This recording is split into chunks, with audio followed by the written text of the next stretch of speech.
Hello student, YouTube के हमारे इस चैनल में आप सभी लोगों का स्वागत है। और आज का जो वीडियो लेक्चर है इस चैप्टर का तीसरा है और इस तीसरे वीडियो लेक्चर में हम लोग पढ़ने वाले हैं पढ़ेंगे प्लांक का क्वांटम सिद्धांत क्या है और आइंस्टीन का प्रकाश वैद्युत समीकरण क्या है। मतलब है उसने जो प्रकाश वैद्युत प्रभाव के जो नियम थे उसकी उसने किस तरह से व्याख्या की प्लांक क्वांटम का सिद्धांत का अनुप्रयोग करके, और उसका नियम वो पढ़ेंगे कि सिद्धांत समीकरण क्या था और उस समीकरण के सहायता से जो नियम थे उसकी व्याख्या पढ़ेंगे। ठीक है, तो चलिए हेडिंग हमारी है प्लांक का क्वांटम सिद्धांत या प्लैंक का क्वांटम सिद्धांत कहिए या प्लांक का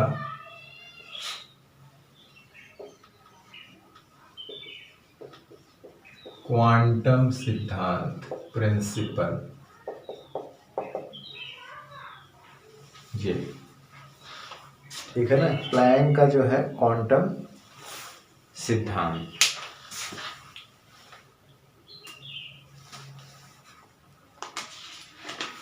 ठीक,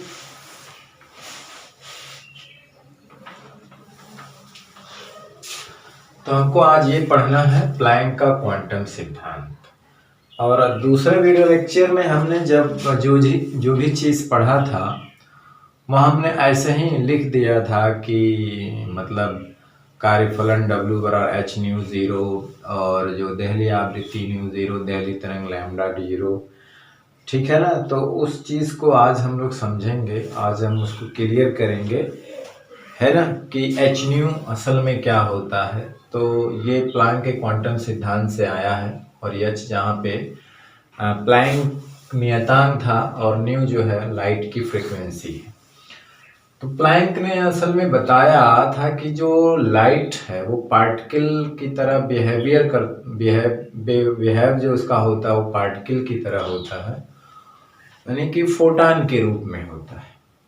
ठीक है ना, यानी कहने का मतलब होता है कि प्लैंक के अनुसार किसी स्रोत से ऊर्जा का जो उत्सर्जन होता है या किसी पृष्ठ द्वारा ऊर्जा का जो अवशोषण होता है, उत्सर्जन या अवशोषण जो होता है वो कंटिन्यूअस नहीं होता है, बल्कि क्या होता है, रुक रुक कर होता है, यानी डिस्क्रीट लेवल में होता है, रुक रुक के टुकड़े में होता है। ऐसा नहीं कि कंटिन्यूअस उत्सर्जन हो रहा है, कंटिन्यूअस अवशोषण हो रहा है, बल्कि रुक रुक करके ऊर्जा के छोटे छोटे बंडल जिसको हम लोग पैकेट कहते हैं उसके रूप में होता है। और उस बंडल और पैकेट को ही उन्होंने कहा, नाम दिया फोटॉन, कि ऊर्जा का उत्सर्जन या अवशोषण होता है वो फोटॉन के रूप में होता है, रुक रुक करके होता है ना। ऐसा नहीं कि कंटिन्यू ऊर्जा का उत्सर्जन हो रहा, कंटिन्यू और ऊर्जा उत्सर्जन होता है या अवशोषण होता है वो फोटॉन के रूप में होता है। और एक फोटॉन की एनर्जी जो होती है उसने कहा कि ये h न्यू होती है या hf भी कह सकते हैं। कहा कि एक जो बंडल है, पैकेट है, उसे हम फोटॉन कहते हैं, क्वांटा भी कह सकते हैं, और जिसकी एनर्जी जो होती है वो h न्यू होती है। h यहाँ पे कांस्टेंट है जिसको प्लैंक कांस्टेंट या प्लैंक का नियतांक कहते हैं, और न्यू लाइट की फ्रीक्वेंसी है, प्रकाश की आवृत्ति है। यानी कहने का मतलब जो एनर्जी हो लाइट की वो उसकी फ्रीक्वेंसी पे डिपेंड करती है। और जाहिर सी बात है कि लाइट को यहाँ पे पार्टिकल माना गया, हालांकि लाइट का डुअल नेचर होता है, वो उसका जो वेव नेचर भी होता है। तो यहाँ पे उसकी जो फ्रीक्वेंसी है लाइट की, है ना, वो न्यू है, वो इसके समानुपाती होती है। अभी हम लोग पीछे देखे हुए थे कि वो आवृत्ति पर डिपेंड करती थी, है ना, जो लाइट की फ्रीक्वेंसी होती थी, है ना। और यहाँ से एक इसको हटाएंगे तो कांस्टेंट आए h न्यू, h जिसको प्लैंक नियतांक कह दिया, एक समानुपाती नियतांक है, इसलिए जो फोटॉन की ऊर्जा होती है वो h न्यू होती है। ठीक है ना, तो ये प्लैंक के अनुसार क्या होता है, किसी स्रोत से ऊर्जा का उत्सर्जन या किसी पृष्ठ द्वारा ऊर्जा का अवशोषण ठीक है ना। लगातार नहीं होता बल्कि रुक रुक करके होता है, ऊर्जा के छोटे छोटे बंडल जिसको पैकेट्स कहते हैं के रूप में होता है। इसको फोटान या क्वांटा भी कहते हैं। और एक फोटान की एनर्जी एच न्यू मानी उन्होंने, और एच को प्लैंक नियतांक कहा, और न्यू लाइट की फ्रीक्वेंसी है ना। लाइट में जो इलेक्ट्रिक मैग्नेटिक फील्ड के वाइब्रेशन है उसकी फ्रीक्वेंसी है। ठीक है, तो लाइट में मैग्नेटिक फील्ड को तो नहीं, इलेक्ट्रिक फील्ड वेक्टर का जो वाइब्रेशन है उसकी फ्रीक्वेंसी जो है न्यू है। ठीक है, और उन्होंने कहा कि जो ऊर्जा का सबसे छोटा बंडल होता है, न्यूनतम संभव बंडल होता है, उससे छोटा नहीं हो सकता। क्वांटा इसलिए नाम रख दिया कि ये क्वांटाइज्ड होता है, मतलब है कि ये अगर पाया भी जाता है तो H new, 2h new, 3h new, 4h new इस तरह से पाया जाता है। यानी कि ऊर्जा जो हो किसी द्वारा अवशोषित ऊर्जा या उत्सर्जित ऊर्जा एच न्यू और 2h न्यू के बीच में नहीं होती। ऐसा नहीं कि हाफ एच न्यू हो, 3/2 एच न्यू हो। ना कोई पृष्ठ इस लेवल की ऊर्जा को अवशोषित कर सकता, ना ही उत्सर्जित करता। जब भी करेगा वो या तो एच न्यू करेगा, या 2h न्यू करेगा, या 3h न्यू करेगा, या 4h न्यू करेगा। इनके मतलब फ्रैक्शन में, फ्रैक्शनल जो है एनर्जी को फोटान को उत्सर्जित या अवशोषित नहीं करेगा, यानी पूर्णांकों में करेगा। तो इसी को क्वांटाइजेशन कहा जाता है। क्वांटा इसलिए नाम पड़ा है ना, कि जो डिस्क्रीट में हो लेकिन पूर्णांकों में हो, अलग अलग हो, टुकड़े में हो लेकिन पूर्णांक में हो। ठीक है ना। तो सबसे न्यूनतम संभव बंडल होता है फोटान। फोटान ही सबसे ऊर्जा का छोटा बंडल और पैकेट होता है। ठीक है ना। और क्या उन्होंने कहा कि जब भी फोटान किसी चीज से टकराता है, किसी इलेक्ट्रॉन से टकराता है, किसी पदार्थ से टकराता है, कण से टकराता है, या इलेक्ट्रॉन प्रोटॉन यानी कोई पार्टिकल से टकराता है, तो अपनी पूरी की पूरी ऊर्जा उसको दे देता है। या तो देगा तो पूरी पूरी ऊर्जा उसको दे देगा, या तो फिर कोई ऊर्जा नहीं देगा। या तो अपनी पूरी पूरी ऊर्जा दे देगा, या तो फिर कोई ऊर्जा नहीं देगा। दूसरी बात क्या है, तीसरी बात यह है कि फोटान जो है अपनी ऊर्जा जब भी देता है वो किसी एक कण को देता। फोटान अपनी ऊर्जा जब भी देता वो किसी एक कण को देता है। ऐसा नहीं कि अपनी ऊर्जा को कई कणों में डिस्ट्रीब्यूट करे। यानी एक फोटान एक ही कण को, एक ही इलेक्ट्रॉन को ऊर्जा दे सकता है, उसका डिस्ट्रीब्यूशन बंटवारा नहीं होता। ठीक है ना। दूसरी चीज यह है कि कई फोटान मिलकर के किसी एक पार्टिकल को ऊर्जा नहीं देते। ठीक है। और एक ही फोटान जो है कई कणों को अपनी ऊर्जा स्थानांतरित नहीं कर सकता। जब भी देगा वो एक ही इलेक्ट्रॉन या एक ही कण को अपनी ऊर्जा दे करके, और इसका अस्तित्व समाप्त हो जाता है। इसके विराम द्रव्यमान शून्य होते हैं। ये भी है, इसका विराम द्रव्यमान क्या होता है, शून्य होता है ना। तो इसी बात को हम लोग लिख लेते हैं कि प्लांक का क्वांटम सिद्धांत जो है निम्नलिखित है। तो लिखेंगे इस सिद्धांत के अनुसार, पॉइंट वाइज लिखेंगे ना। इस सिद्धांत के अनुसार, सिद्धांत के अनुसार नंबर 1 है ना। नंबर 1 क्या है कि किसी स्रोत से ऊर्जा का उत्सर्जन, किसी स्रोत से ऊर्जा का उत्सर्जन अथवा किसी पृष्ठ द्वारा ऊर्जा का अवशोषण, अथवा किसी पृष्ठ से ऊर्जा का अवशोषण, अथवा किसी पृष्ठ द्वारा ऊर्जा का अवशोषण लगातार नहीं होता है ना। किसी स्रोत से ऊर्जा का उत्सर्जन अथवा किसी पृष्ठ द्वारा ऊर्जा का अवशोषण लगातार नहीं होता, बल्कि रुक रुक कर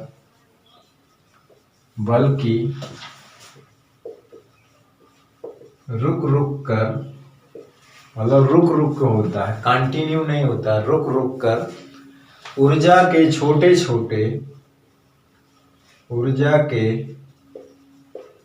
छोटे बंडलों, जिसको हम लोग पैकेट कहते हैं, पैकेट ना, ऊर्जा के छोटे छोटे बंडलों या पैकेटों के रूप में होता है, बंडलों के रूप में होता है।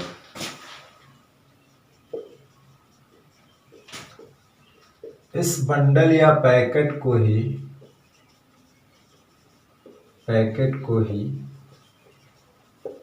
फोटान कहते हैं। क्या कहते हैं? फोटान कहते हैं। प्रत्येक फोटान की जो ऊर्जा होती है, प्रत्येक फोटान की ऊर्जा कितनी होती है? h न्यू होती है। प्रत्येक फोटान की ऊर्जा की, एक फोटान की या प्रत्येक फोटान की ऊर्जा क्या होती है? h न्यू होती है। जहां पे न्यू जो है वो ऊर्जा या फोटान की आवृत्ति होती है ना, फोटान की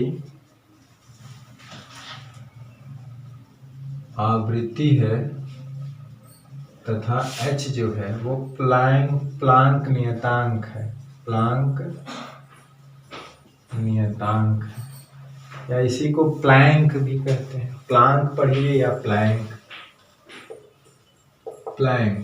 या प्लांक है ना, जिसे इसको कहते हैं PLANC प्लैंक्स।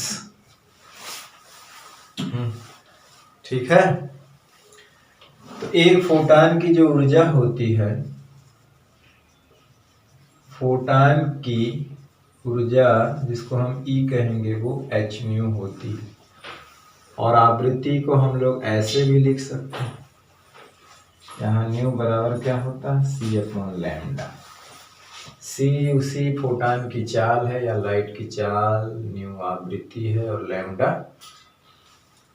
वेवलेंथ है, मतलब तरंग दैर्ध्य है। ठीक है ना। तो ये पहली पॉइंट हुआ।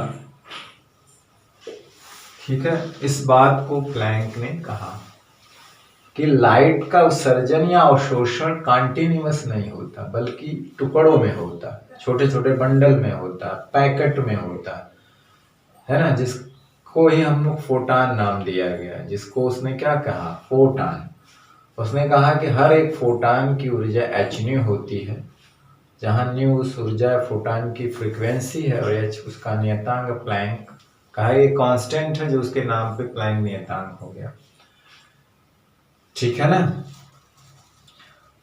और ये क्वांटाइज्ड होता है, क्वांटीकृत होता है, क्योंकि जब भी उत्सर्जन होगा वो h न्यू के पूर्णांक के रूप में होगा। ऊर्जा का उत्सर्जन, आप इस बात को ऐसे भी कर सकते हैं कि किसी स्रोत से ऊर्जा का उत्सर्जन या किसी पृष्ठ और ऊर्जा का अवशोषण h न्यू के पूर्णांकों के रूप में होता है। मतलब या तो h न्यू होगा, 2h न्यू होगा, 3h न्यू, ऐसे होगा, फ्रैक्शनल नहीं होता। ठीक है ना। तो ये बात थी। तो ये वहां पे हमने जो कार्यफलन लिखा था W/h/0, तो वो भी एक ऊर्जा है जो कि पैकेट के रूप में उत्सर्जित या अवशोषित होती है, जिसको हमने धातु का कार्यफलन कहा था। तो वो आइडिया यहीं से आया।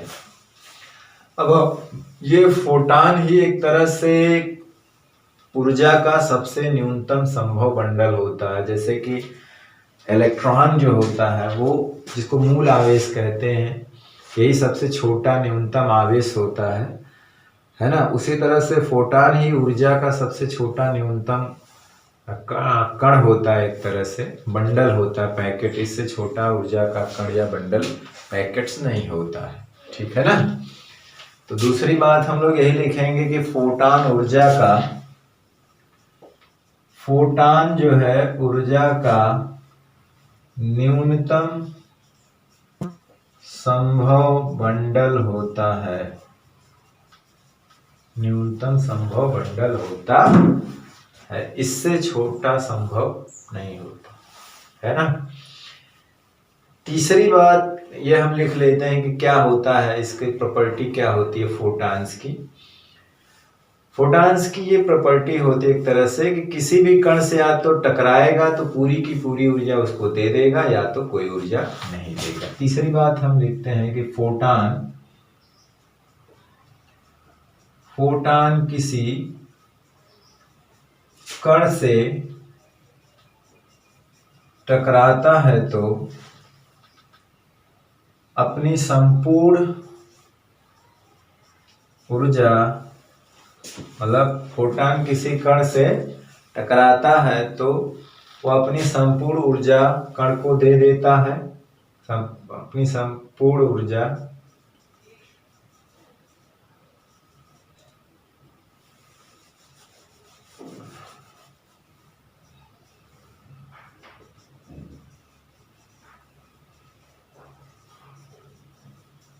कण को दे देता है अथवा कोई ऊर्जा नहीं देता, या तो देगा ही नहीं, या तो देगा तो पूरी की पूरी ऊर्जा दे करके अपना अस्तित्व समाप्त कर लेता है। ठीक है ना। तो इस बात का स्क्रीनशॉट ले लीजिए और हम जो है इसको मिटा देते हैं, चलते हैं। अब अगला पॉइंट क्या है,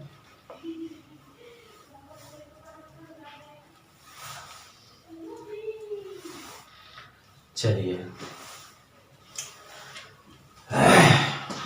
चौथी बात समझ लीजिए, एक तरह से उसका सिद्धांत भी है और फोटॉन की प्रॉपर्टी भी है कि क्या क्या इसके अंदर की गुण हैं, फोटॉन क्या क्या करता है क्या नहीं करता है। एक बात है कि एक ही फोटॉन कई कणों को अपनी ऊर्जा स्थानांतरित नहीं करता। चौथी बात कि एक ही फोटॉन कई कणों को अपनी ऊर्जा स्थानांतरित नहीं करता। एक ही फोटॉन कई कणों को अपनी ऊर्जा स्थानांतरित, ऐसा नहीं है कि एक फोटॉन अपनी ऊर्जा कई कणों को दे दे, ऐसा नहीं है। और इसी प्रकार कई फोटॉन मिल करके एक ही कण को अपनी ऊर्जा नहीं देते, है ना। इसी प्रकार कई फोटॉन मिलकर अपनी ऊर्जा एक ही कण को नहीं देते, कण को नहीं देते हैं। ये भी बात नहीं कि कई ठो मिल के एक ही को दे दें, या एक ही फोटॉन कई को डिस्ट्रीब्यूट कर दे। देगा तो एक ही को देगा और दे करके अपना अस्तित्व को समाप्त कर लेता है ना।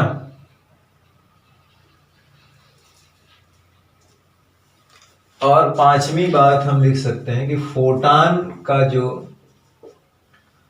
विराम द्रव्यमान शून्य होता,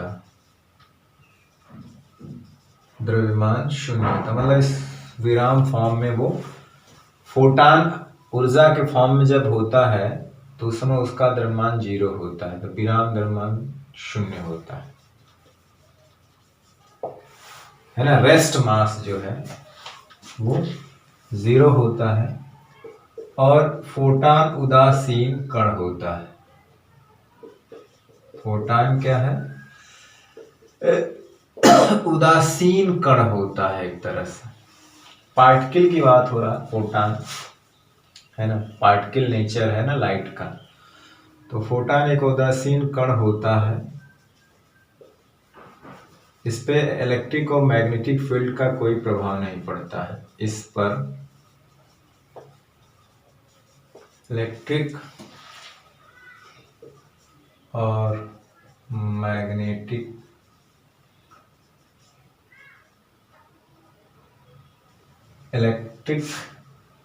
और मैग्नेटिक फील्ड, यानी हमको हिंदी में लिखना चाहिए था विद्युत और चुंबकीय क्षेत्र का। चलिए, इलेक्ट्रिक और मैग्नेटिक फील्ड का कोई प्रभाव नहीं पड़ता है, ठीक ना। तो इतनी बातें इसमें हैं, है ना।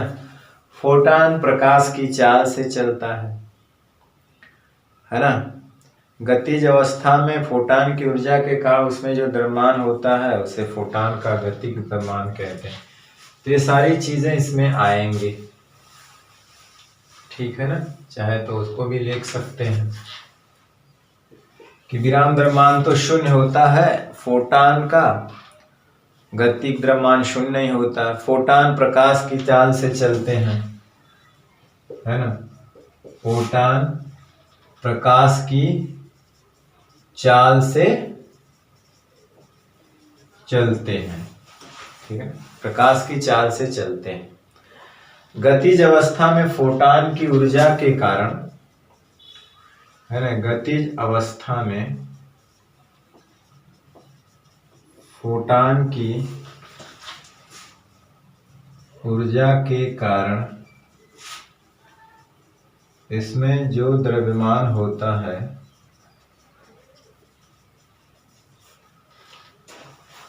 इसे फोटान का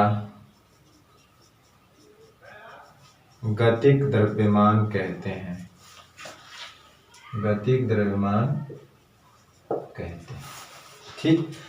तो ये सारी फोटान से रिलेटेड कुछ प्रॉपर्टी थी और प्लैंक का क्वांटम सिद्धांत था, ठीक है ना। और इन्हीं बातों को माइंड में रख करके प्रकाश वैद्युत प्रभाव की व्याख्या की जाएगी।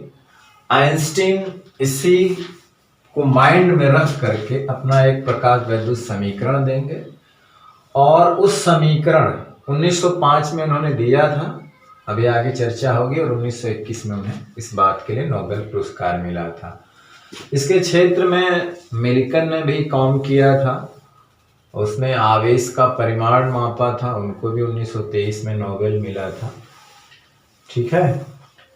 तो इस बात को आप नोट करिए, है ना, स्क्रीनशॉट लीजिए। और हम चलते हैं, कुछ चीजें पढ़ेंगे कि फोटान के द्रव्यमान और संवेग में क्या संबंध है, यानी फोटान के द्रव्यमान का और उसके संवेग का हम लोग व्यंजक प्राप्त करेंगे, ठीक है। चलिए, तो फोटान के संवेग तथा द्रव्यमान के लिए व्यंजक, है ना।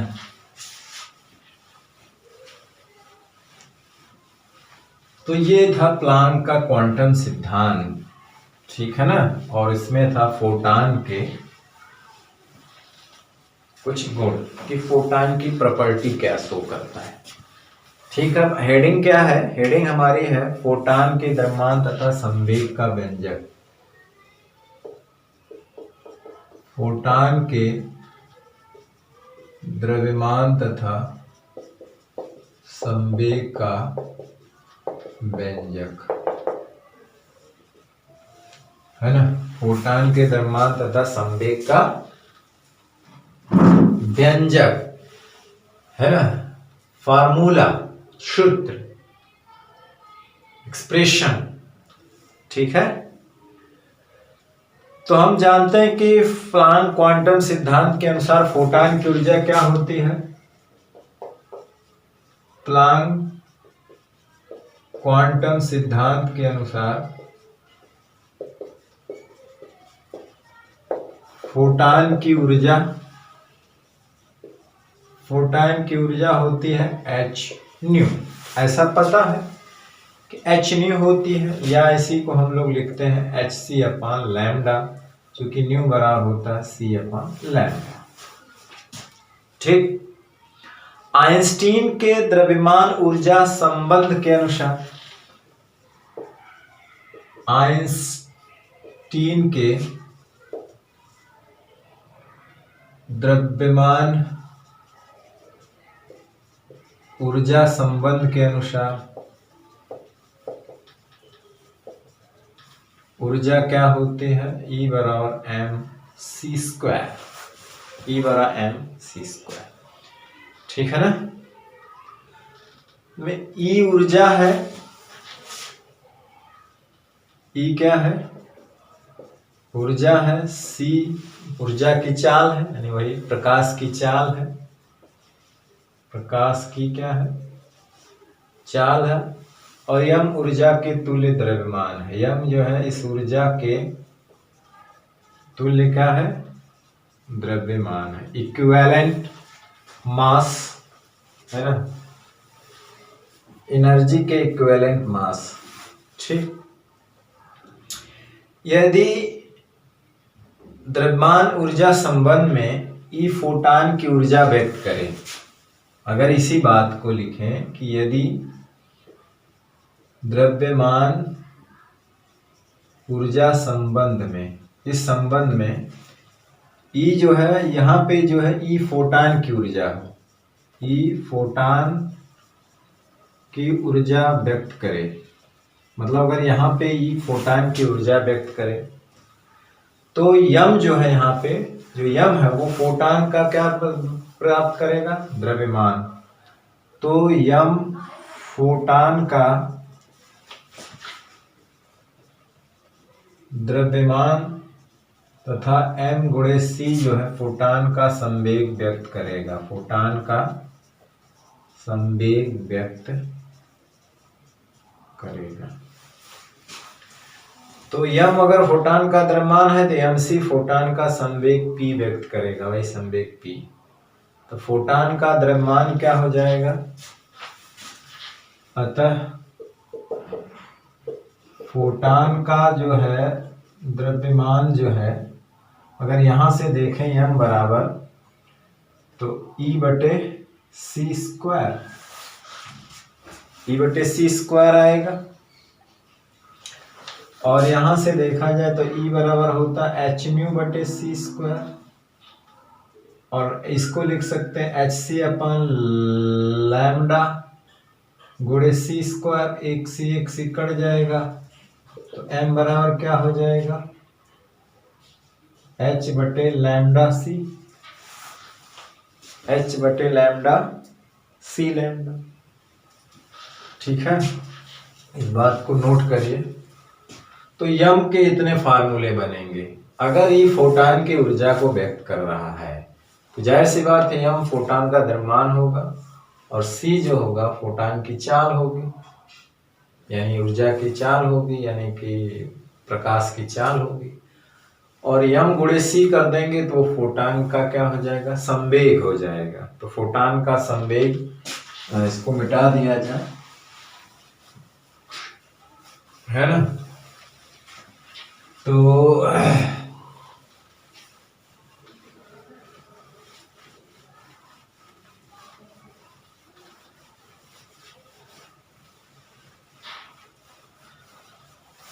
यहाँ पे जो है संवेग जो होगा, संवेग P बराबर क्या आ जाएगा, m गुणे c होता है, ये तो हमने उस कहा था।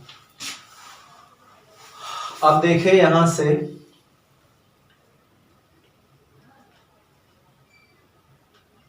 यम की जगह हम क्या लिख सकते हैं, अभी हमने लिखा था तो यम की जगह E बटे c² और गुणे c, एक c से एक c कैंसिल हो गया, यानी E बटे c। P बराबर E बटे c भी हो सकता है। अब इसको और आगे बढ़ाइए तो E को हम क्या लिख सकते हैं, hc, hν बाई c भी हो सकता है, या इसको हम लिख सकते हैं hc बटे लैम्डा, c कट गया, यानी h बटे लैम्डा, है ना।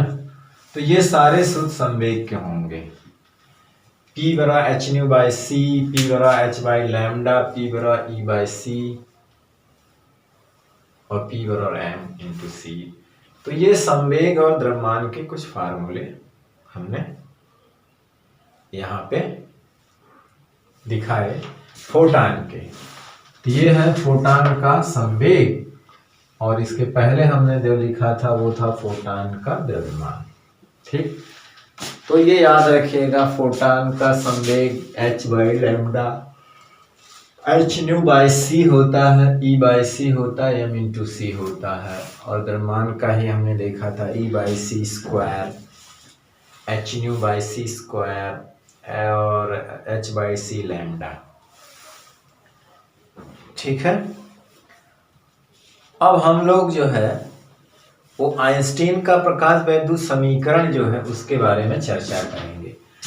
तो अभी हमने देखा क्वांटम का सिद्धांत था, जिसने उसने फोटान ऊर्जा को फोटान के रूप में माना, पार्टिकल माना। ठीक है। और कि ये फोटानों के रूप में चलता है, पूर्णांकों के रूप में चलता है, किसी वस्तु से उत्सर्जित होता है तो ऊर्जा उत्सर्जित होती है, कॉन्टिन्यूस नहीं होती है, अवशोषित भी कॉन्टिन्यूस होती है, बल्कि फोटान के रूप में उत्सर्जित और अवशोषित होती है, वो उसके मल्टीपल के रूप में होती है। यानी कि होगी तो hν, 2hν, 3hν, 4hν, quantize रूप में होती है। फिर उनके गुण भी देखे कि सबसे hν जो है ऊर्जा का सबसे न्यूनतम संभव बंडल होता है। फिर हमने देखा कि फोटान किसी अपनी सारी ऊर्जा किसी एक को ही दे सकता है, जिस कण से टकराएगा उसी को दे सकता है। यानी एक साथ कई कणों को अपनी ऊर्जा नहीं दे सकता है, या कई फोटान मिल करके अपनी सारी ऊर्जा एक कण को नहीं दे सकते हैं। फोटान के विराम द्रव्यमान 0 होते हैं, है ना। गतिक अवस्था में फोटान का जो द्रव्यमान होता है, ऊर्जा के कारण उसमें जो द्रव्यमान होता है उसे गतिज द्रव्यमान कहते हैं। अब आइंस्टीन जो है, अल्बर्ट आइंस्टीन जो है, वो प्रकाश वैद्युत समीकरण मतलब अपना एक थ्योरी देंगे, अपना एक समीकरण बनाएंगे, गणितीय समीकरण, एक इक्वेशन बनाएंगे। वो भी प्लांक के क्वांटम सिद्धांत से कुछ मतलब उनकी थ्योरी को लेकर के अपना एक समीकरण बनाएंगे, और उससे वो सफल पूर्वक व्याख्या कर लेते हैं प्रकाश वैद्युत प्रभाव की। इसके आधार पर ही उनको 1921 में नोबेल पुरस्कार दिया जाता है, और उन्होंने अपना जो सिद्धांत दिया था वो 1905 में दिया था। तो अब हमारी हेडिंग रहेगी आइंस्टीन का प्रकाश वैद्युत समीकरण। आइंस्टीन का प्रकाश वैद्युत समीकरण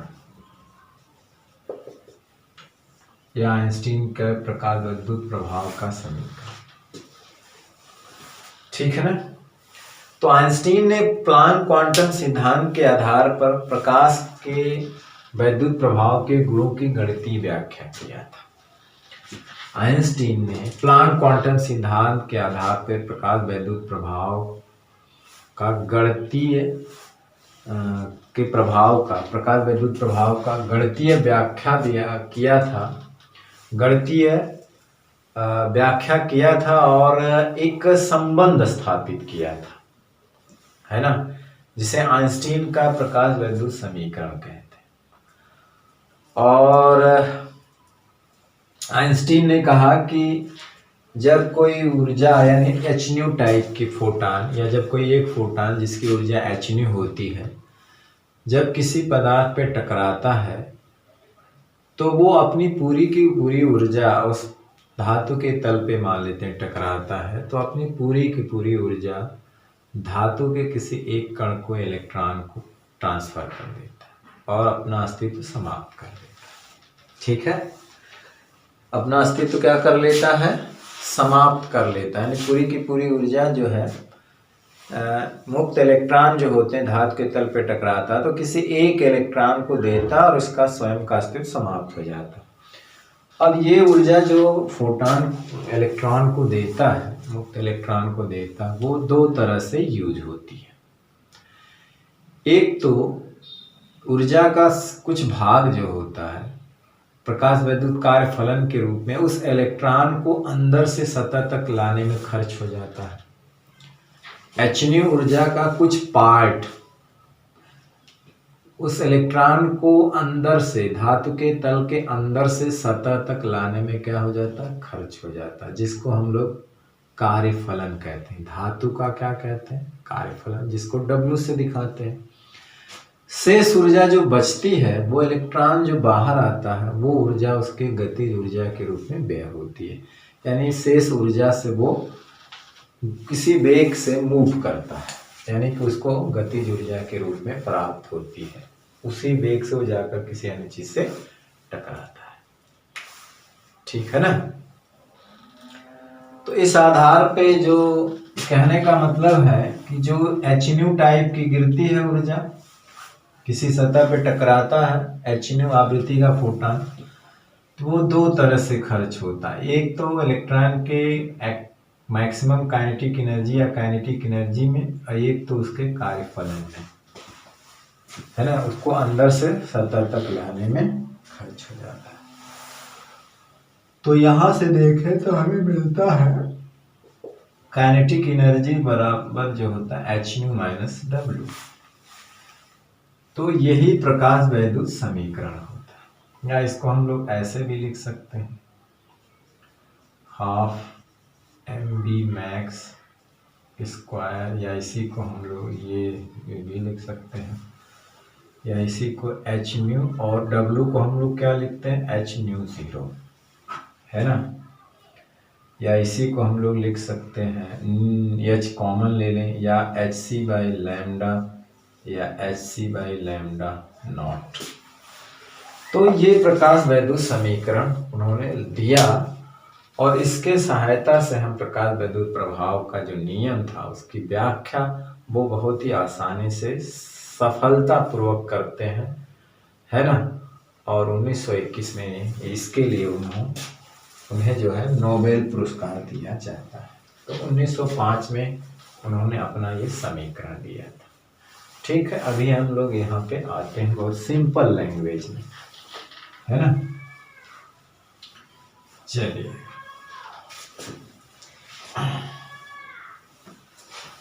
तो हम कहेंगे कि आइंस्टीन ने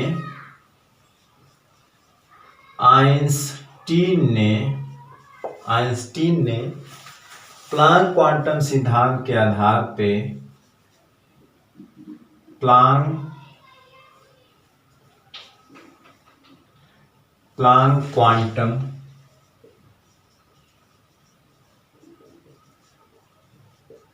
सिद्धांत के आधार पर, मतलब उसके सिद्धांत के आधार पर प्रकाश वैद्युत प्रभाव के गुणों की,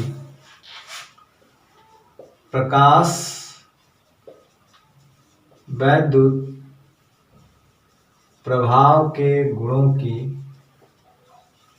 जितने भी गुण थे गणितीय व्याख्या किया।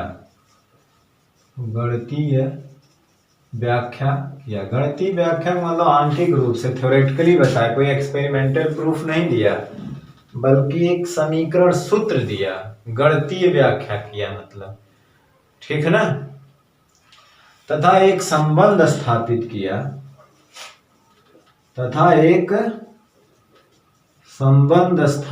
किया, जिसे आइंस्टीन का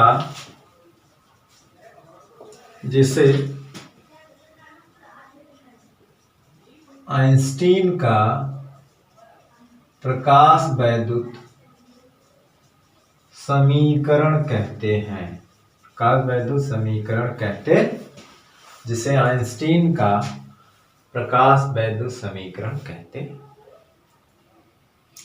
अब लिखेंगे इनके अनुसार होता क्या है। मेन बात तो अब है कि आइंस्टीन के अनुसार न्यू आवृत्ति का अगर कोई फोटॉन है, माने जिसकी ऊर्जा जो है HNu होती है ना, तो लिखेंगे दूसरी लाइन से कि आइंस्टीन के अनुसार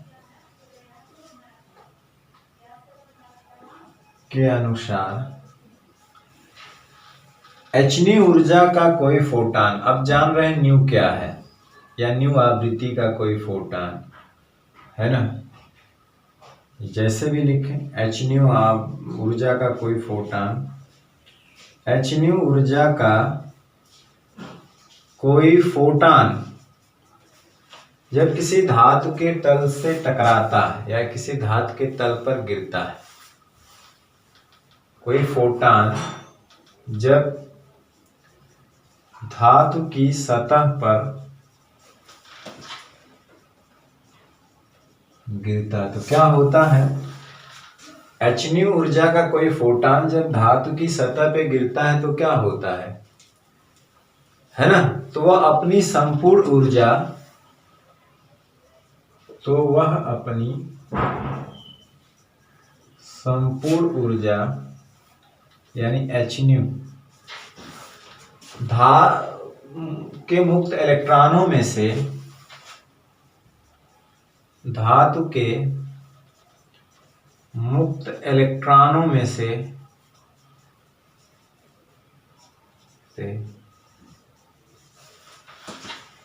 किसी एक इलेक्ट्रॉन को दे देता, किसी एक इलेक्ट्रॉन को दे देता है, मतलब किसी एक को देता है ना, और इसका स्वयं का अस्तित्व समाप्त हो जाता है, और उसका स्वयं का अस्तित्व समाप्त हो जाता, और इसका स्वयं का जो अस्तित्व होता है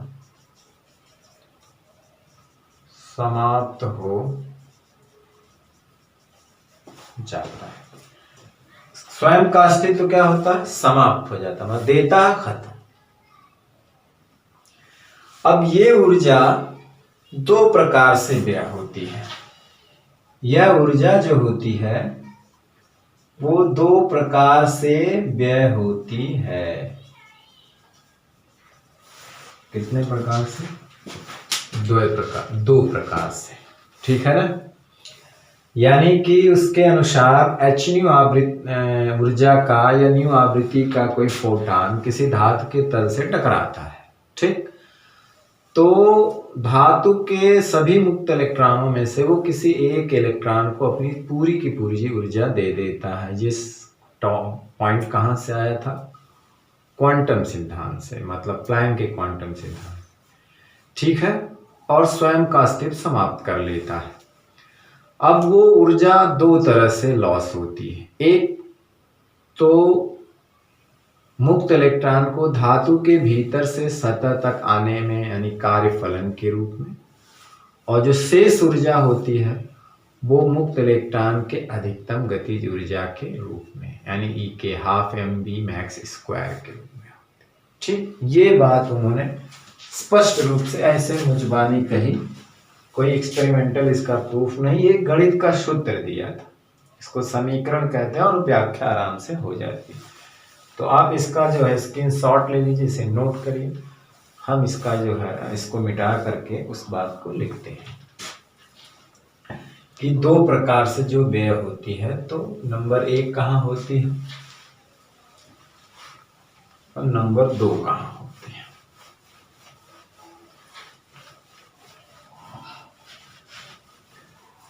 नंबर 1 कहाँ होती है और नंबर 2 कहाँ होती है, ठीक।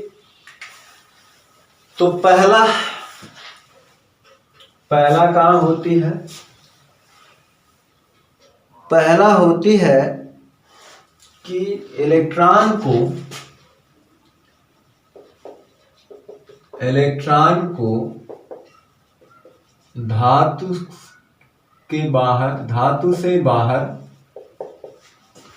धातु के अंदर से बाहर, धातु के अंदर से बाहर निकालने में, धातु से बाहर निकालने में कार्यफलन के रूप में, कार्यफलन जिसको हम लोग W के रूप में, और दूसरा शेष ऊर्जा यानी ऊर्जा का शेष भाग यानी वही शेष ऊर्जा इलेक्ट्रॉन के अधिकतम गतिज ऊर्जा के रूप में खर्च होती है, गतिज ऊर्जा के रूप में खर्च होती, अधिकतम गतिज ऊर्जा मतलब E के रूप में खर्च होती। इस प्रकार क्या हो जाएगा, जो hν ऊर्जा होती है वो उसके अधिकतम काइनेटिक एनर्जी और कार्यफलन के रूप में खर्च होती। ठीक है, EK प्लस W के रूप में खर्च हो जाती।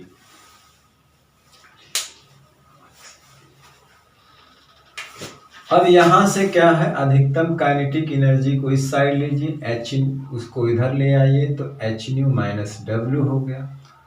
आप इसे चाहें तो ऐसे भी लिख सकते हैं hν और इसको hν0। आप कार्यफलन को जानते हैं, ऐसा होता है। या आप इसको ऐसे भी लिख सकते हैं, इसको आप लिख सकते हैं हाफ mv मैक्स स्क्वायर। इसी को आप ऐसा भी लिखे थे, ये इसके बराबर होता है, पीछे याद करिए। और इसे लिख सकते हैं hν ही रहने दीजिए, hν माइनस hν0, या इसे और बराबर ले आइए तो आप इसे लिख सकते हैं hc upon lambda minus hc upon lambda naught. अब ν0 लैम्डा 0 hc क्या है आप जानते हैं, इस तरह से ये ही उसका समीकरण है। ये आप न्यू क्या है जानते हैं, ν0 क्या है, लैम्डा 0 क्या है ना, V मैक्स क्या है, आप इसको लिख सकते हैं। फोटान की आवृत्ति, देहली आवृत्ति, फोटान की तरंग दर, देहली तरंग दर, ये कट ऑफ पोटेंशियल, ये क्या है, संस्तब्ध विभवांतर है। क्या है, संस्तब्ध विभवांतर। H क्या है, प्लांक नियतांक है। C क्या है, प्रकाश की चाल है। V क्या है, इलेक्ट्रॉन का अधिकतम वेग है, इलेक्ट्रॉन का अधिकतम वेग है। और m क्या है, इलेक्ट्रॉन का मास है, इलेक्ट्रॉन का क्या है, द्रव्यमान। समझ रहे हैं क्या है, देखो ν0 कहाँ आया था ना पीछे। फोटान की आवृत्ति, देहली आवृत्ति, फोटान का तरंग दैर्घ्य, देहली तरंग दैर्घ्य, संस्तब्ध विभवांतर, प्लांक नियतांक, फोटान की चाल या प्रकाश की चाल, फोटान का वेग अधिकतम, इसका इलेक्ट्रॉन का द्रव्यमान है। ठीक है, ये सारी चीज आप नीचे लिख सकते हैं। ठीक है ना, पता। तो इन्होंने एक सिंपल सा समीकरण, मैथमेटिकल प्रूफ दिया था, एक समीकरण दिया था। ठीक है ना। अब इसी के सहारे हम जो प्रकाश वैद्युत प्रभाव का जो 4-5 नियम है, खास करके 4 ही 5 हैं, उनकी सफलतापूर्वक व्याख्या करेंगे। और एक प्रश्न के हिसाब से जो हमारा प्रश्न रहेगा वो नियम रहेगा, क्योंकि प्रश्न इसी तरह बना के आएंगे। ठीक है ना, जो हमारा एक प्रश्न रहेगा वो नियम रहेगा और जो हमारा उत्तर रहेगा उसकी व्याख्या रहेगी। ठीक है, तो हमारा प्रश्न रहेगा वो क्या करेंगे, उसकी व्याख्या रहेगी। ठीक है, सॉरी, वो नियम रहेगा और जो उत्तर रहेगा उसकी व्याख्या रहेगी। तो बहुत सिंपल शब्दों में बहुत सफल व्याख्या, मतलब उन्होंने एक गणितीय समीकरण दिया जिससे उस प्रकाश वैद्युत प्रभाव का सफलतापूर्वक व्याख्या होती है। और इसी के आधार पर आइंस्टीन को नोबेल दे दिया गया था 1921 में, और इन्होंने ये अपना जो समीकरण दिया था ये 1905 में दिया था। ठीक है, तो चलिए इस चीज को मिटाते हैं और उनके जो चारों नियम हैं उसको देखा जाए कि क्या है। ठीक, चलिए।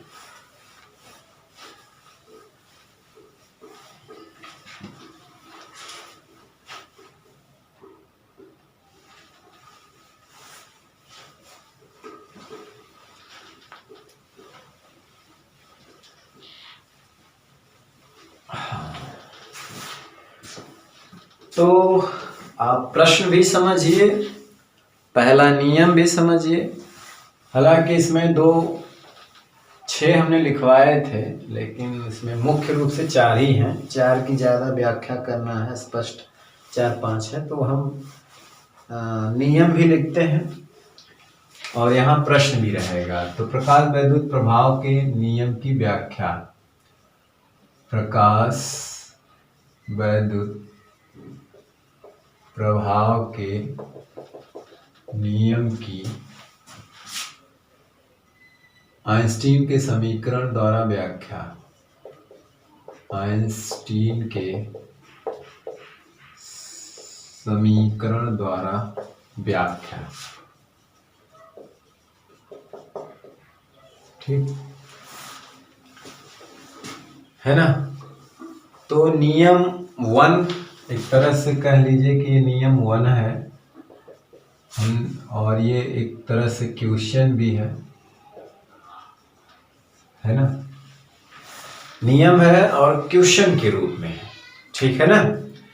आप लोग नियम याद रखिए, हमने लिखवाए थे बेहतर तरीके से।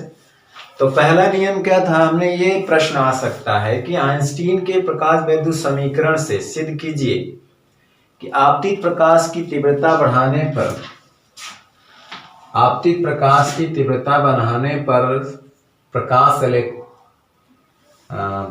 पर जो प्रकाश धारा होती है, प्रकाश धारा का मान बढ़ जाता है, लेकिन उस इलेक्ट्रॉन के अधिकतम गतिज ऊर्जा पे कोई प्रभाव नहीं पड़ता। यानी प्रकाश धारा का मान बढ़ जाता है, लेकिन इलेक्ट्रॉनों के अधिकतम गतिज ऊर्जा पर कोई प्रभाव नहीं पड़ता है। तो यहाँ हम प्रश्न के हिसाब से लिखेंगे, आइंस्टीन के प्रकाश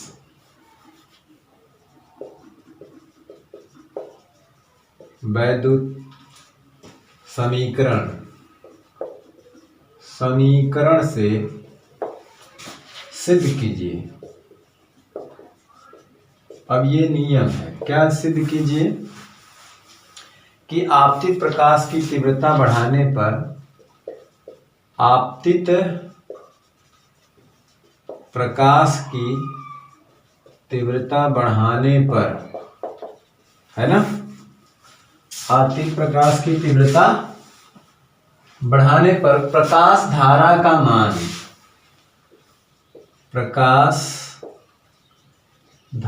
का मान बढ़ जाता है, किंतु इलेक्ट्रॉन की अधिकतम गतिज ऊर्जा पे कोई प्रभाव नहीं पड़ता।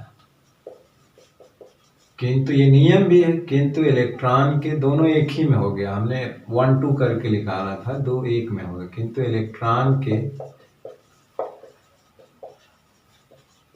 अधिकतम गतिज ऊर्जा पर कोई प्रभाव नहीं पड़ता है। ठीक है ना। अब व्याख्या करेंगे आंसर के रूप में।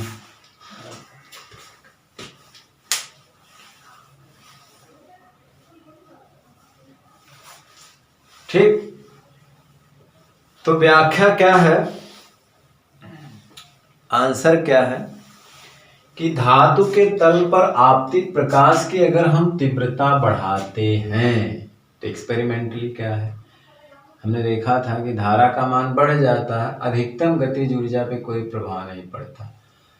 तो हम जब तीव्रता का मान बढ़ाते हैं तो एक क्या चीज बढ़ाते हैं, तीव्रता बढ़ाते हैं तो हम फोटानों की संख्या बढ़ा देते हैं। क्या बढ़ा देते हैं, फोटानों की संख्या बढ़ाते हैं। ठीक है ना। हम आपतित प्रकाश की तीव्रता बढ़ाने का मतलब क्या है कि वो ज्यादा प्रकाश मतलब फोटान ज्यादा कर देते हैं। तो जब फोटानों की संख्या बढ़ जाएगी तो जाहिर सी बात है कि एक इलेक्ट्रॉन उत्सर्जित करता है, तो अधिक से अधिक फोटान बढ़ेंगे तो धातु के तल से इलेक्ट्रॉनों के उत्सर्जन की दर बढ़ जाएगी। जब दर बढ़ जाएगी तो प्रकाश धारा का मान बढ़ जाएगा। किंतु तीव्रता बढ़ाने से, यानी फोटानों की संख्या बढ़ने से, एक फोटान की ऊर्जा पे कोई प्रभाव नहीं पड़ता। तो जब उसकी ऊर्जा कोई प्रभाव नहीं पड़ता तो उसकी आवृत्ति पर कोई प्रभाव नहीं पड़ता, तो इसीलिए इलेक्ट्रॉन की जो गतिज ऊर्जा है उसके पर कोई प्रभाव नहीं पड़ता। जब उसकी ऊर्जा बढ़ती तो इलेक्ट्रॉन को ज़्यादा ऊर्जा मिलती, तभी तो उसकी गतिज ऊर्जा बढ़ती, क्योंकि जिस धातु पे गिरता है उसका कार्यफलन तो फिक्स है, उतना वो तो लेगा ही लेगा। लेकिन अगर ऊर्जा बढ़ती तो वो एक्स्ट्रा ऊर्जा इलेक्ट्रॉन के किस रूप में मिलती? गतिज ऊर्जा के रूप में मिलती। लेकिन ऐसा नहीं देखा गया, ऐसा नहीं होता, क्योंकि तीव्रता बढ़ाने का मतलब है कि फोटॉन की ऊर्जा नहीं बढ़ती बल्कि फोटॉनों की संख्या बढ़ती है। सिंपल बात, ठीक है ना। तो धातु के तल पर आपतित प्रकाश की तीव्रता बढ़ाने से धातु के तल पर आपतित प्रकाश की तीव्रता बढ़ाने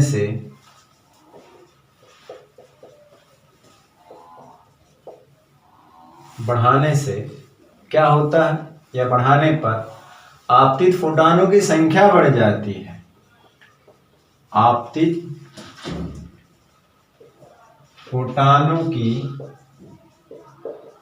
संख्या बढ़ जाती है।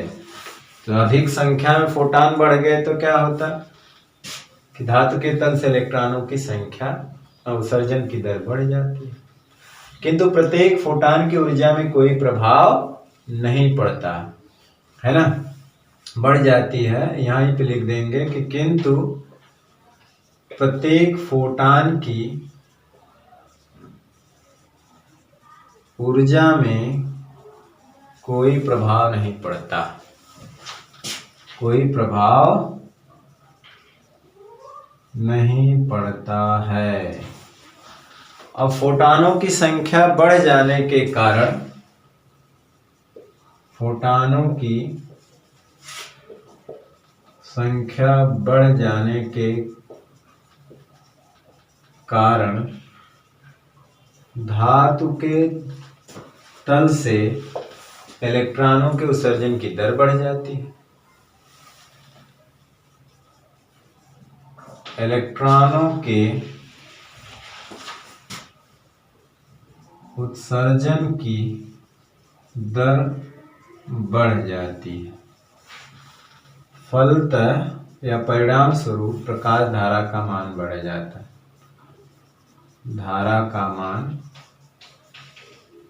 बढ़ जाता, प्रकाश धारा का मान क्या हो जाता है? बढ़ जाता है। अब फोटॉन की ऊर्जा अपरिवर्तित रहने के कारण, फोटॉन की ऊर्जा अपरिवर्तित रहने के कारण आइंस्टीन के समीकरण से, आइंस्टीन के समीकरण, क्या समीकरण देंगे? आइंस्टीन का समीकरण तो यही है, आप दे सकते हैं, E K half M B max square E V nought zero H nu minus H nu zero, ऐसा हो। जब एच न्यू में कोई परिवर्तन नहीं होता है ना, ये तो फिक्स है, इसमें कोई परिवर्तन नहीं होता, तो इसलिए इसमें कोई परिवर्तन नहीं होता, इसलिए इसमें कोई परिवर्तन नहीं होता, इसलिए इसमें कोई परिवर्तन नहीं, है ना। कि समीकरण के अनुसार प्रकाश इलेक्ट्रॉनों की ऊर्जा और संस्तब्ध विभवांतर में कोई परिवर्तन नहीं होता के अनुसार प्रकाश इलेक्ट्रॉनों की ऊर्जा जो होती है ई के, वह संस्तब्ध विभवांतर, इसको निरोधी विरोध, संस्तब्ध विभवांतर इसको ये कहते हैं, में कोई परिवर्तन नहीं होता, कोई परिवर्तन नहीं होता है। ठीक है, तो आप जल्दी से इसका स्क्रीनशॉट लीजिए। अब दूसरा दूसरा नियम, तो इसमें दो नियम एक ही में आ गए। हमने जो 6 लिखवाया था जिसमें दो एक ही में आ गए, ठीक है ना, और दोनों की व्याख्या भी हो गई। अब तीसरा चौथा नियम है जो कि एक ही में है, वो एक नियम भी देख लीजिए, प्रश्न के हिसाब से उत्तर भी बना लीजिए। तो प्रश्न आपका हो गया नियम और उत्तर हमारा हो गया उसकी व्याख्या। ठीक,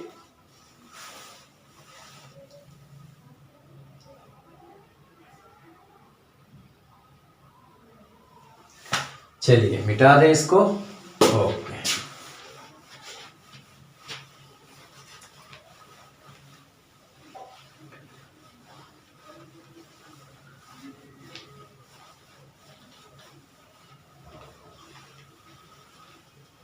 ठीक,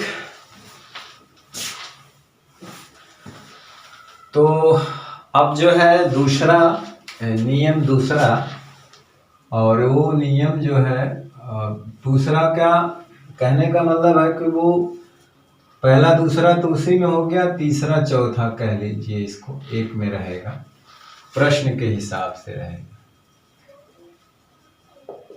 है ना। वो उसको 1 2 बना लीजिएगा, 3 4, कि आइंस्टीन के समीकरण से सिद्ध कीजिए कि आइंस्टीन के समीकरण से सिद्ध कीजिए कि, क्या कीजिए, जस्ट उसका दोनों का उल्टा, कि आपतित प्रकाश की वहां तीव्रता थी, यहां आपतित प्रकाश की आवृत्ति बढ़ाने से, आपतित प्रकाश की आवृत्ति बढ़ाने से प्रकाश धारा में कोई परिवर्तन नहीं होता, प्रकाश धारा पर कोई परिवर्तन नहीं होता, यानी प्रकाश धारा में कोई परिवर्तन नहीं होता, है ना। जबकि क्या हो जाता है, इलेक्ट्रॉनों की अधिकतम गतिज ऊर्जा में वृद्धि हो जाती है ना, जबकि इलेक्ट्रॉनों की अधिकतम गतिज ऊर्जा क्या हो जाती है, बढ़ जाती है, घट बढ़ जाती है। जब आवृत्ति बढ़ाएंगे तो बढ़ जाएगी, ठीक है। अब ये दो नियम एक ही में हो गए, अब इसका आंसर ही इसकी व्याख्या है। जाहिर सी बात है, आपतित प्रकाश की आवृत्ति बढ़ाने पे धातु के तल पर आपतित फोटान की ऊर्जा बढ़ती है, जबकि उनकी संख्या में कोई परिवर्तन नहीं होता है। ठीक, जस्ट उल्टी बात। तो हम लिखेंगे कि आपतित, क्योंकि एनर्जी जो है फोटान की वो इसकी फ्रीक्वेंसी के समानुपाती होती है, तो आपतित फोटान की, आपतित प्रकाश की ना, वही फोटान की हो गई, आपतित प्रकाश की आवृत्ति बढ़ाने से, ऊर्जा बढ़ाने से, आवृत्ति बढ़ाने से, आपतित प्रकाश की आवृत्ति बढ़ाने से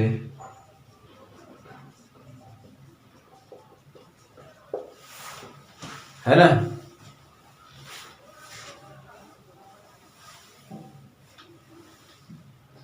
धातु के तल पर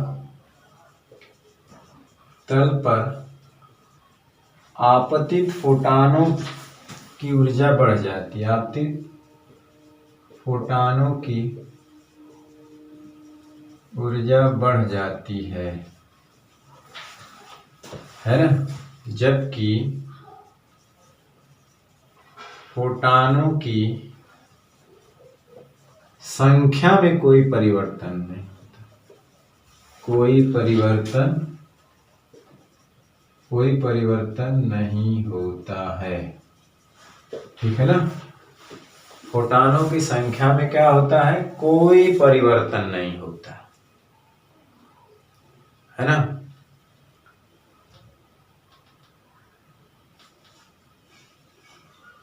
फोटानों की ऊर्जा, यानी कहने आपतित प्रत्येक फोटानों की, यहाँ पे लिख सकते हैं प्रत्येक फोटानों की ऊर्जा बढ़ जाती है, जबकि फोटानों की संख्या में कोई परिवर्तन नहीं होता। अब फोटानों की संख्या अपरिवर्तित रहने के कारण, फोटानों की संख्या अपरिवर्तित रहने के कारण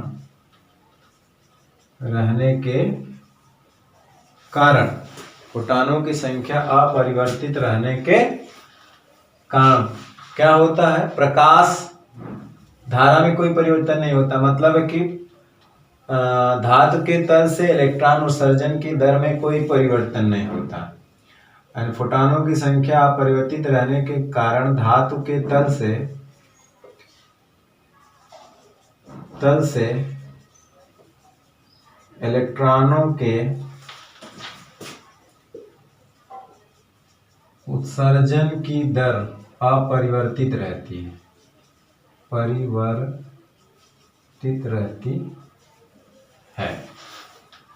है ना, जिससे प्रकाश धारा में कोई परिवर्तन नहीं होता, जिससे प्रकाश धारा में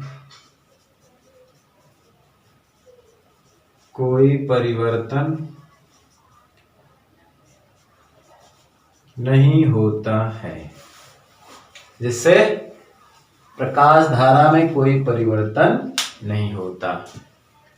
परंतु प्रत्येक फोटान की जो है ऊर्जा बढ़ जाने के कारण,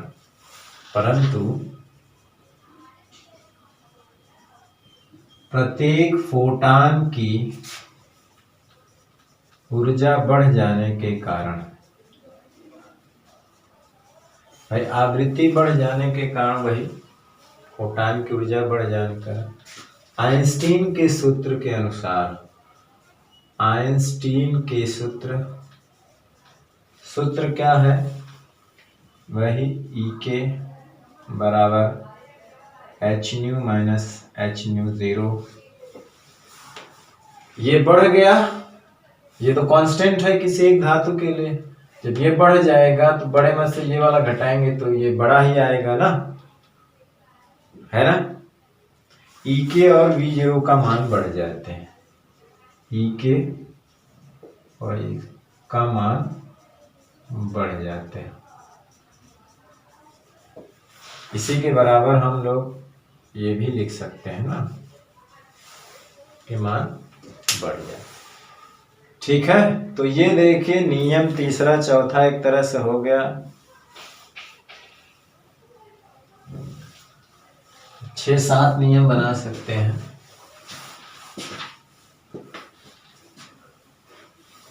चलिए आप इसकी स्क्रीनशॉट ले लीजिए। अब हम लोग देखें इसमें एक नियम व्याख्या हो गई। अब हम अपनी तरफ से एक सवाल 2 रहेगा वो नियम में। एक तो यह आता है कि उसके आपतन में इलेक्ट्रॉन के उत्सर्जन में कोई समय पछता नहीं होती, टाइम लैग नहीं होता है, तो वो भी लिख लेते हैं एक तरह से 5वां है ना, जो भी है। और आगे हम 2 प्रश्न ये पढ़ेंगे कि ये सिद्ध करना है कि देहली आवृत्ति, हाँ एक नियम इसमें भी रहेगा, देहली तरंग दैर्घ्य देहली आवृत्ति 6 हो जाएंगे, है ना। एक वो हो गया, एक समय पश्चात 4 ये हो गए, 2 6 हो गए, या 7 कर सकते हैं उसको। कि अगर देहली आवृत्ति से कम आवृत्ति का प्रकाश अगर धातु के तल पर गिरता है तो उससे इलेक्ट्रॉन का उत्सर्जन नहीं होता, क्यों, सिद्ध कीजिए। ये समीकरण भी आएगा। तो चलिए इसका स्क्रीनशॉट लिए जल्दी से बताते हैं इसको।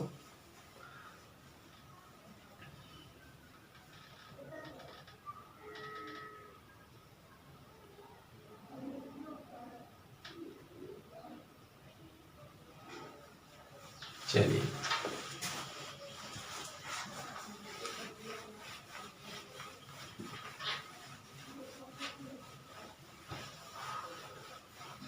हाँ, ये कोई प्रश्न नहीं है, ऐसे ही हम बताते हैं कि अगर ये भी हो सकता है कि समय पश्चता क्यों नहीं हो सकती है। नियम 5-6 जो भी कर सकते हैं इसको, कि प्रकाश के आपतन में धातु के तल से इलेक्ट्रॉनों के उत्सर्जन में कोई समय नहीं लगता, क्यों? है ना, ये क्वेश्चन भी रहेगा और नियम भी है। प्रकाश के आपतन में तथा धातु के तल से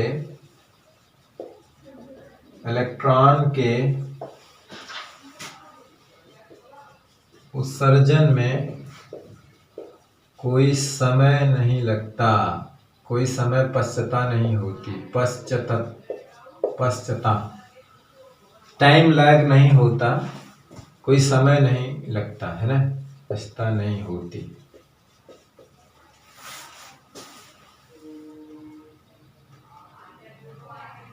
ठीक है ना, कोई समय नहीं लगता। तो ऐसा क्यों होता है? ठीक है, ऐसा इसलिए होता है क्योंकि जो फोटान जो है जब किसी धातु के तल से टकराता है तो अपनी पूरी ऊर्जा किसी एक इलेक्ट्रॉन को ही दे देता है। पूरी ऊर्जा किसको देता है? उसका बंटवारा तो होता नहीं, तो वो पूरी ऊर्जा देता है और इलेक्ट्रॉन उस पूरी ऊर्जा को लेकर के तुरंत क्या हो जाता है? उत्सर्जित हो जाता है ना। नहीं होती, क्यों? लिखेंगे क्योंकि जब फोटान धातु के तल पर आपतित होता है तो अपनी संपूर्ण ऊर्जा धातु के किसी एक इलेक्ट्रॉन को देता है, किसी एक इलेक्ट्रॉन को ही देता है ना। अतः इलेक्ट्रॉन किसी एक इलेक्ट्रॉन को ही देता है, अतः इलेक्ट्रॉन संपूर्ण ऊर्जा अवशोषित कर, अतः इलेक्ट्रॉन संपूर्ण ऊर्जा अवशोषित कर तुरंत उत्सर्जित हो जाता है, तुरंत उत्सर्जित हो जाता है ना। तुरंत क्या हो जाता है? उत्सर्जित होता है। अतः आपतन में, अतः फोटान के आपतन में इलेक्ट्रॉन के उत्सर्जन में कोई समय नहीं लगता। अतः फोटान के आपतन में तथा इलेक्ट्रॉन के उत्सर्जन में, इलेक्ट्रॉन के उत्सर्जन में कोई समय नहीं लगता, समय नहीं लगता है। ठीक, चलिए एक नियम छठवां जो भी कह सकते हैं, छठवां सातवां जो है एक ही में अलग अलग कर दिया है यहाँ पे। ठीक है, कि अगर आपतित फोटान की या आपतित प्रकाश की अगर आवृत्ति उसकी जो जिस धातु पे गिर रहा है उसकी देहली आवृत्ति से कम है तो वो धातु के तल से इलेक्ट्रॉनों का उत्सर्जन नहीं करा सकता। ठीक है, अभी देखते हैं आइंस्टीन के प्रकाश वैद्युत समीकरण से वो कैसे प्रूफ होता है, कैसे, ठीक है ना, उसको कैसे समझाया जाता है। ठीक है, चलिए इसको मिटा देते हैं, आप लोग नोट कर लीजिएगा। ओके,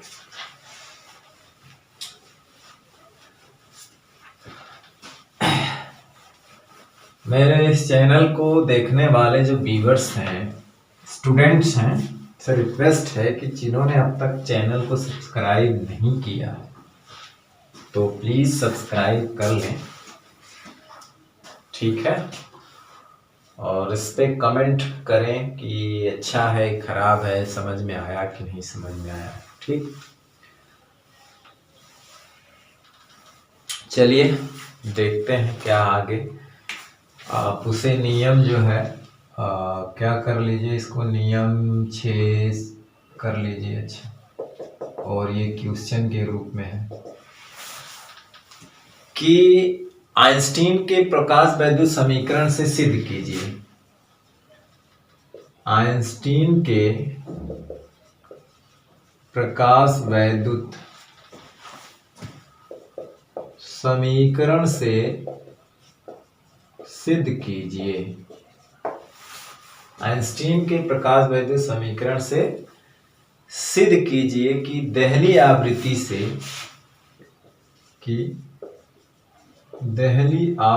से कम आवृत्ति का प्रकाश धातु के तल से इलेक्ट्रॉनों का उत्सर्जन नहीं करा सकता है।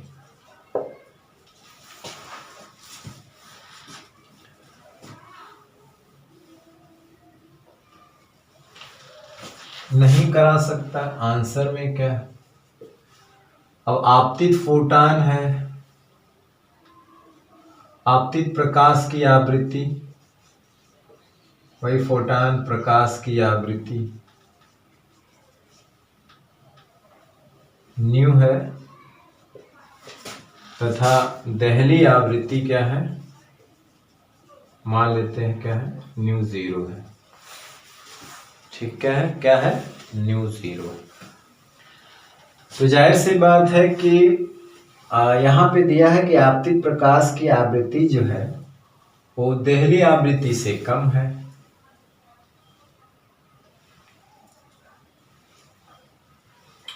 यदि है तो यहाँ पे न्यू आर छोटा हो गया न्यू 0 से। ठीक है, अब दोनों ओर h से गुणा कर दे तो h न्यू छोटा हो गया h न्यू 0 से। ठीक, तो इसका मतलब हुआ कि सूत्र जो हमारा समीकरण जो है E के बराबर h new minus h new 0 है। ये छोटा हो गया, ये बड़ा हो गया, तो E के हो गया क्या, नेगेटिव। ठीक है ना, ये नेगेटिव। तो जाहिर सी बात है काइनेटिक एनर्जी नेगेटिव हो ही नहीं सकती। अगर काइनेटिक एनर्जी नेगेटिव आ गई तो इसका मतलब है कि धातु के जो इलेक्ट्रॉन है उसको नेगेटिव ऊर्जा मिली। मतलब इसका मतलब कोई ऊर्जा नहीं, 0 भी मिलती तो चले कोई बात नहीं, नेगेटिव है, इसका मतलब धातु के अंदर से बाहर आ ही नहीं पाएगा, धातु के अंदर से बाहर नहीं आ पाएगा। अतः सिद्ध है कि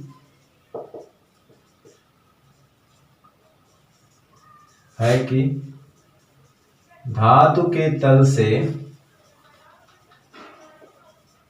इलेक्ट्रॉनों का उत्सर्जन नहीं हो सकता, नहीं होगा, हो सकता है।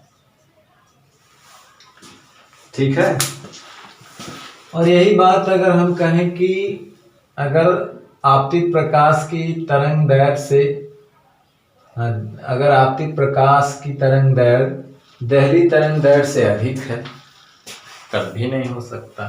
तो चलिए उस बात को भी लिख सकते हैं जो आखिरी है एक तरह से। ठीक है, चलिए इसको नोट करिए या स्क्रीनशॉट लीजिए। चलिए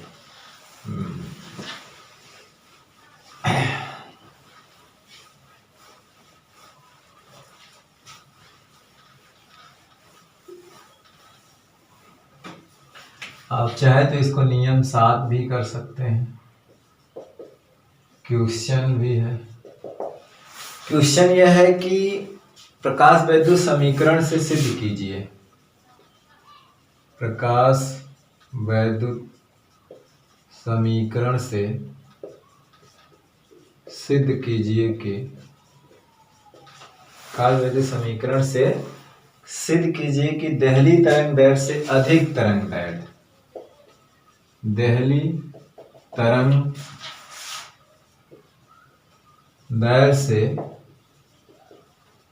अधिक तरंग दैर्घ्य का प्रकाश धातु के तल से इलेक्ट्रॉनों का उत्सर्जन नहीं करा सकता। धातु के तल से इलेक्ट्रॉनों का उत्सर्जन नहीं करा सकता है। उत्सर्जन क्या है? नहीं करा सकता। इलेक्ट्रॉनों का उत्सर्जन नहीं करा सकता। तो इसकी व्याख्या आंसर क्या है? आपतित प्रकाश की तरंगदैर्घ्य अगर लैम्डा हो, आपतित प्रकाश की तरंगदैर्घ्य लैम्डा, यदि आपतित प्रकाश की तरंगदैर्घ्य लैम्डा व देहली तरंगदैर्घ्य लैम्डा 0 हो तो इसमें क्या कह रहा है कि ये जो आप देहली तरंगदैर्घ्य से अधिक तरंगदैर्घ्य का प्रकाश, मतलब ये लैम्डा जो है ग्रेटर हो लैम्डा 0 से, वो कम था। यानी कहने का मतलब है कि 1 लैम्डा ये छोटा हो जाएगा 1 लैम्डा 0, अगर अपोजिट कर दे तो। ठीक है, या इसको ऐसे भी लिख सकते हैं, इसे लिख सकते हैं hc लैम्डा, मतलब hc से दोनों ओर गुणा कर दो, ये हो जाएगा hc लैम्डा नॉट, hc से दोनों ओर गुणा कर दो। अब ये चीज बड़ी हो गई तो प्रकाश वैद्युत समीकरण जो हमारा क्या है, ई के both hc lambda minus hc lambda naught, ये भी होता है। तो यहाँ पे ये चीज तो बड़ी हो गई ना, नेगेटिव वाली चीज क्या है, बड़ी हो गई। जब नेगेटिव वाली बड़ी हो गई तो ई के क्या हो गया, फिर से नेगेटिव आ गया। काइनेटिक एनर्जी नेगेटिव होती नहीं है, वैसे नेगेटिव आ गई, इसका मतलब है कि धातु के तल से इलेक्ट्रॉन बाहर आ ही नहीं सकते, क्योंकि उसके पास पॉजिटिव एनर्जी बात करिए 0 भी नहीं है, नेगेटिव है, मतलब है कि वो बाहर आए। धातु, इसका मतलब सीधा सीधा है कि इलेक्ट्रॉन धातु के बाहर आ ही नहीं सकता। अतः सिद्ध है कि धातु के तल से इलेक्ट्रॉनों का उत्सर्जन नहीं हो सकता।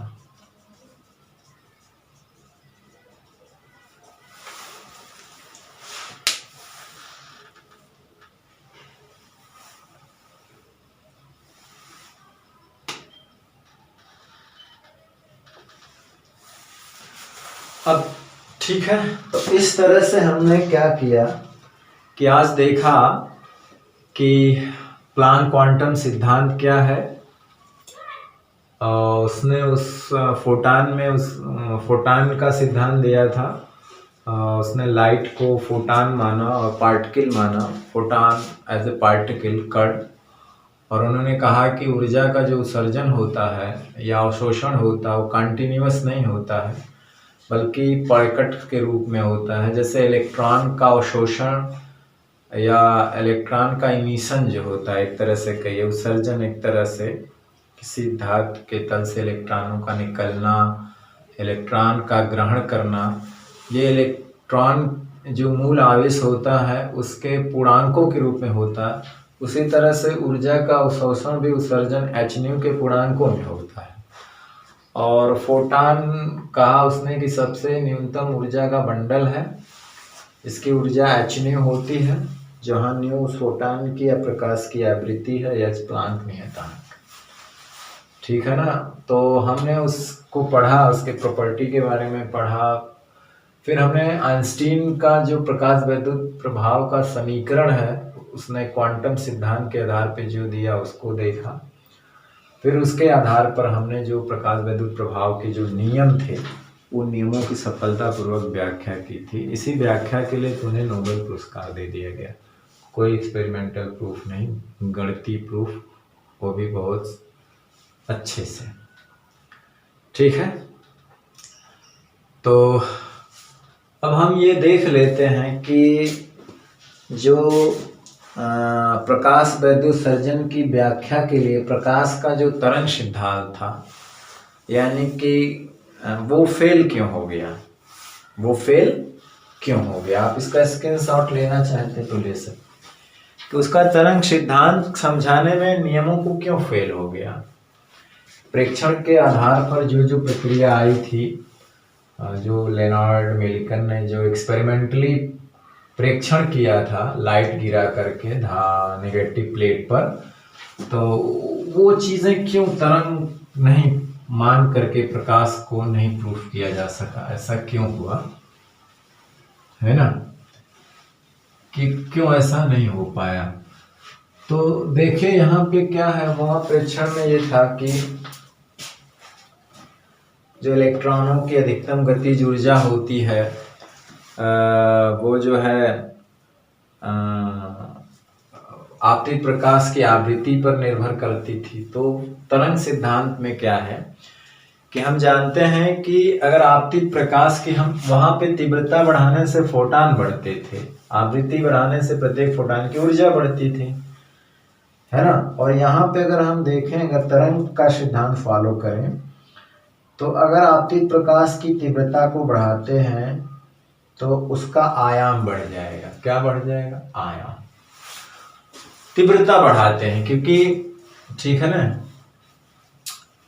क्योंकि तीव्रता जो होती है वो आयाम के स्क्वायर के समानुपाती होती है ना। तो कहने का मतलब है कि तीव्रता बढ़ा देने से आयाम उसका बढ़ जाता है, और आयाम भी जो है वो ऊर्जा के क्या होता है,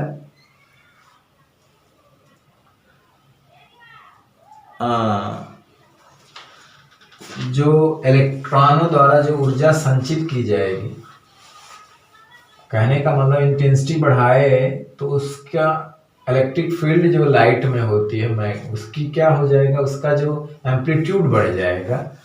जो धातु के तल पे वो लाइट टकराएगी तो उसके जो इलेक्ट्रॉन होंगे उसकी ऊर्जा बढ़ेगी, क्योंकि ऊर्जा भी होते हैं जो इलेक्ट्रॉनों का कंपन होता है उसके आयाम के समानुपाती होती है, स्क्वायर के नहीं, आयाम के समानुपाती, ठीक है ना।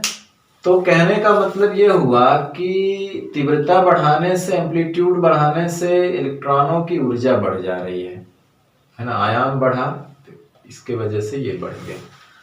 लेकिन जो हमने प्रेक्षण निकाला था वो इस तरह लगाया था कि तीव्रता बढ़ाने से तो उसकी इलेक्ट्रॉन की गतिज ऊर्जा में कोई फर्क ही नहीं पड़ता। हाँ, ये है कि उन धारा जो उनकी संख्या बढ़ जाती है, उत्सर्जित इलेक्ट्रॉन की संख्या क्या होती है, वो तीव्रता को बढ़ाने पर उनकी संख्या बढ़ती है, ना कि इलेक्ट्रॉन की ऊर्जा बढ़ती है। तो ये फेल कर गया वहां पे, ठीक है, ये क्या कर गया, फेल कर गया।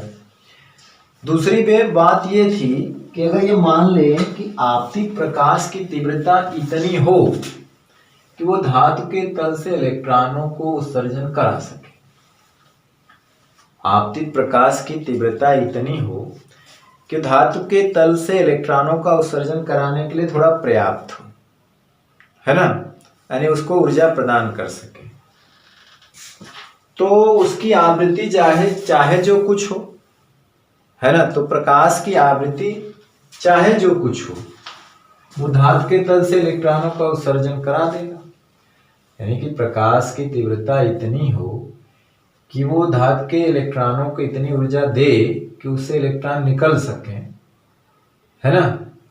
तो आपतित प्रकाश की आवृत्ति चाहे जो कुछ हो, इलेक्ट्रॉन का तो उत्सर्जन होगा ही होगा।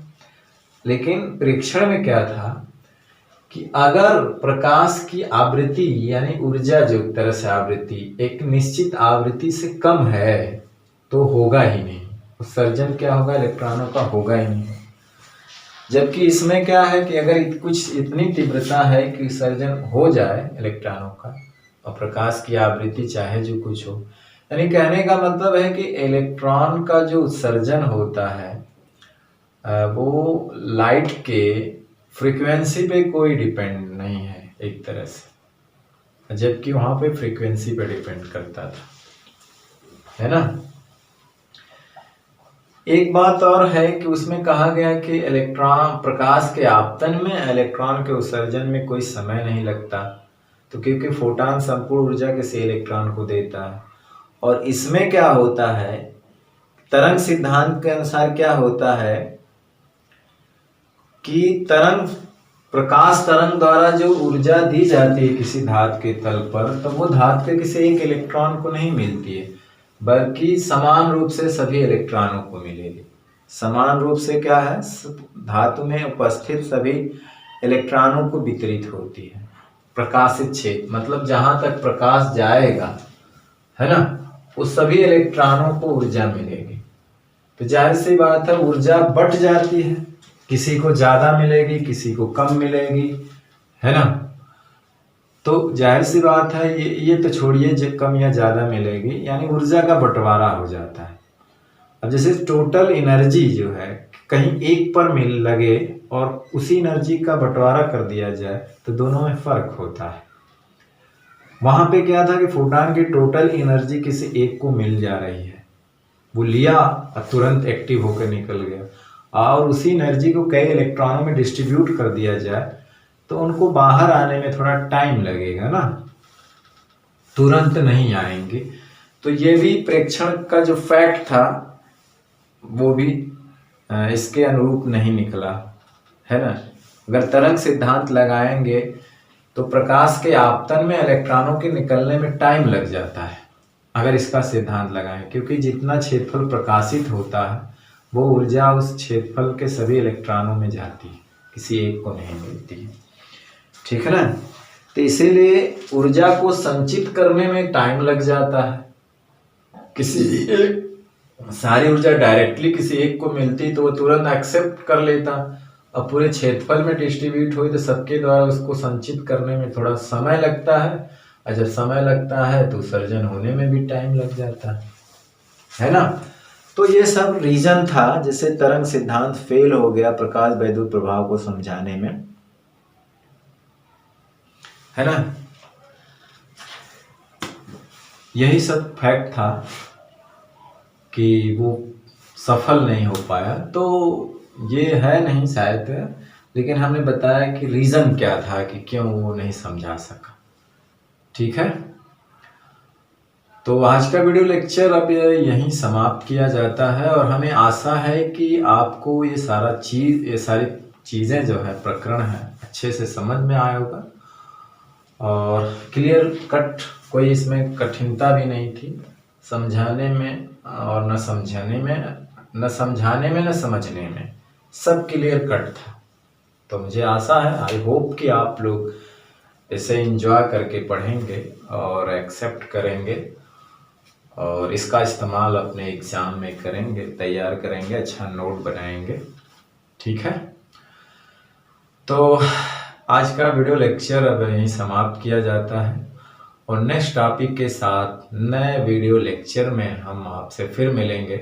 तब तक पढ़ते रहिए, पढ़ाई करते रहिए, और आने वाली अपने बोर्ड एग्ज़ाम का जो आने वाला है परीक्षा का अच्छे से तैयारी करिए।